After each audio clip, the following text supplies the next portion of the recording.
Before we begin, here's today's topic: how to build a $100,000 investment portfolio, even if you're starting from zero. And before we get started, if you enjoy AI, business, and technology content that helps you work smarter and grow faster, hit the like button, subscribe to the channel, and turn on the notification bell so you never miss our latest videos.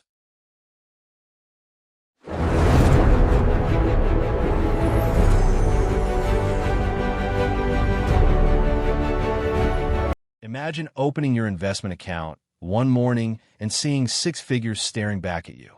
$100,000. For many people, that number feels reserved for wealthy investors, Wall Street professionals, or people born into money. But here's the surprising truth. Thousands of ordinary Americans quietly reach this milestone every year. Teachers, nurses, software developers, small business owners, even people who started with just $50 or $100. The biggest difference isn't that they earn millions. It's that they understand one simple principle. Building wealth is less about making spectacular investment decisions and more about consistently making good ones over many years. In this video, you'll learn exactly how a beginner can build a $100,000 investment portfolio. We'll cover where to invest, how much to save, which mistakes to avoid, and why the first $100,000 is often considered the hardest and the most important. Let's begin. The first thing you need to understand is that building wealth starts with changing your mindset. Many people believe investing is gambling.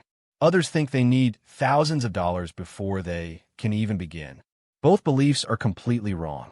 Today, anyone can start investing with as little as $10 through brokerage apps. Fractional shares allow you to own pieces of companies like Apple, Microsoft, Amazon, or Nvidia without buying an entire share. Time is your biggest advantage. Imagine two friends. Sarah starts investing $300 every month at age 25. John waits until 35 but invests $600 every month. Even though John invests twice as much, Sarah often ends up with more money because her investments had an extra decade to grow through compound returns. That's the power of compounding. Your money earns returns. Then, those returns begin earning returns. Eventually, your investments start growing faster than your contributions. Albert Einstein supposedly called compound interest the eighth wonder of the world. Whether or not he actually said it, the idea remains true. Now, let's talk about the first step. Before investing a single dollar, build an emergency fund. This might sound boring, but it's one of the smartest financial moves you'll ever make. Imagine investing every dollar you have, only to lose your job and suddenly need cash. Instead of letting your investments continue growing, you're forced to sell them during a market crash. That's exactly what an emergency fund prevents. Aim to save 3 to 6 months of essential living expenses in a high-yield savings account. This money isn't designed to grow aggressively. It's designed to protect your investments from unexpected emergencies. Once that's complete, you can confidently begin investing.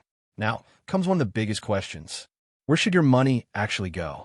For most beginners, diversified index funds are one of the smartest choices available.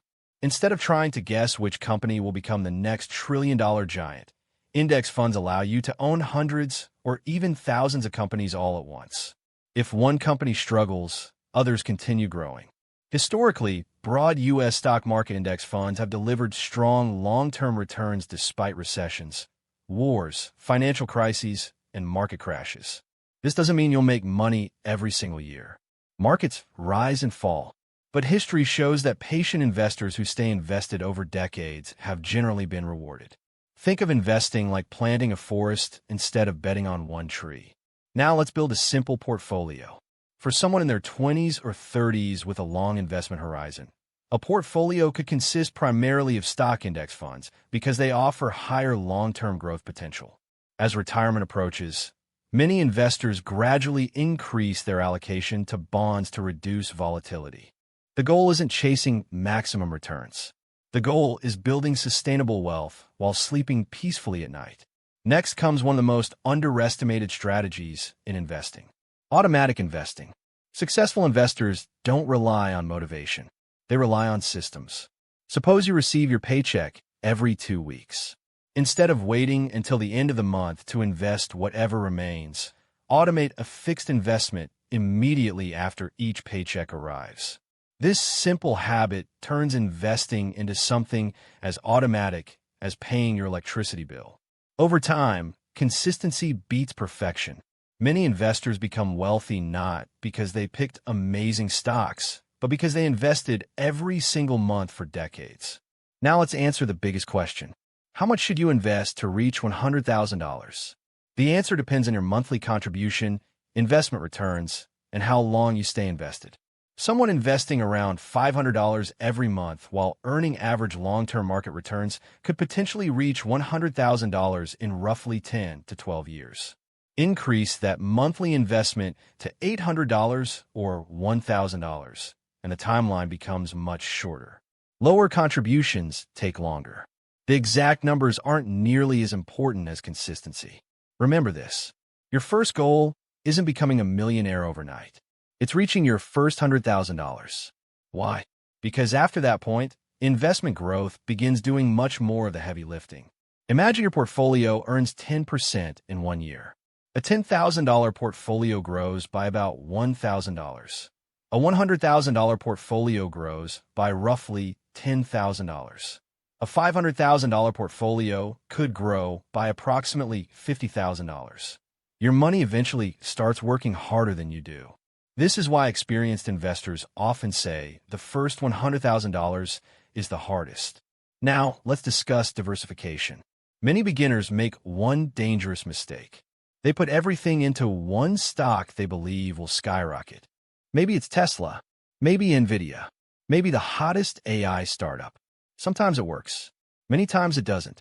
Diversification reduces the risk of one bad investment destroying years of savings. Instead of trying to predict tomorrow's winner, spread your investments across different sectors, industries, and asset classes. The next habit separates disciplined investors from emotional investors. Ignore market noise. Every year, financial headlines predict crashes, recessions, bubbles, or the end of capitalism. If investors sold every time scary headlines appeared, they'd likely miss some of the strongest market recoveries. History shows that markets have always experienced corrections, but history also shows that markets have repeatedly recovered over long periods. Successful investors don't panic. They stay focused on decades, not days. Let's talk about taxes. Taxes can quietly reduce your long-term returns. That's why many Americans prioritize tax advantage accounts like employer-sponsored retirement plans and individual retirement accounts before investing heavily in taxable brokerage accounts. These accounts can provide valuable tax benefits that allow investments to grow more efficiently over time. Understanding how taxes affect investing can make a surprisingly large difference over several decades. Now, let's discuss fees. Imagine paying 1% annually in management fees. That may not sound like much, but over 30 years, those fees can reduce your final portfolio by tens or even hundreds of thousands of dollars, depending on account size. Low-cost index funds have become extremely popular because they keep more of your investment returns working for you. Always pay attention to expense ratios. Small percentages matter enormously over long periods. Now let's discuss something every investor eventually experiences. Market crashes. At some point, your portfolio will decline. Maybe by 10%, maybe 20%, possibly even more. This isn't evidence that investing has failed. It's part of investing. Every major market decline in modern history has eventually been followed by recovery, although no one can predict exactly when. The investors who continue buying during downturns often purchase quality investments at lower prices. It's emotionally difficult, but historically, staying invested has usually been rewarded. Now, let's imagine two different investors. Investor A constantly jumps between hot stocks, cryptocurrency trends, and viral investment ideas on social media. Investor B quietly invests in diversified funds every month, ignores headlines, reinvests dividends, and rarely checks the account. 10 or 20 years later, Investor B often finishes with more wealth, not because they were smarter, but because they remained disciplined. Investing rewards patience far more than excitement. Finally, Let's bring everything together. Building a $100,000 portfolio isn't about finding secret stocks. It isn't about predicting the next market boom. It isn't about becoming rich overnight. It's about earning income, spending less than you make, investing consistently, staying diversified, minimizing fees, taking advantage of tax-efficient accounts when appropriate, and giving compound growth enough time to work. The journey won't always feel exciting. Some years your portfolio will soar. Other years it may decline. But every contribution moves you one step closer to financial independence. $100,000 isn't the finish line. It's the beginning. Because once you've proven you can build your first six-figure portfolio, you've also built something even more valuable: the habits. And those habits can eventually grow into $500,000, $1 million, or even more. The question isn't whether building a $100,000 portfolio is possible. For millions of ordinary investors, it already has been. The real question is this: when will you start building yours? If you enjoyed this video, don't forget to like, subscribe, and turn on notifications so you never miss future investing and personal finance content designed to help you build long-term wealth.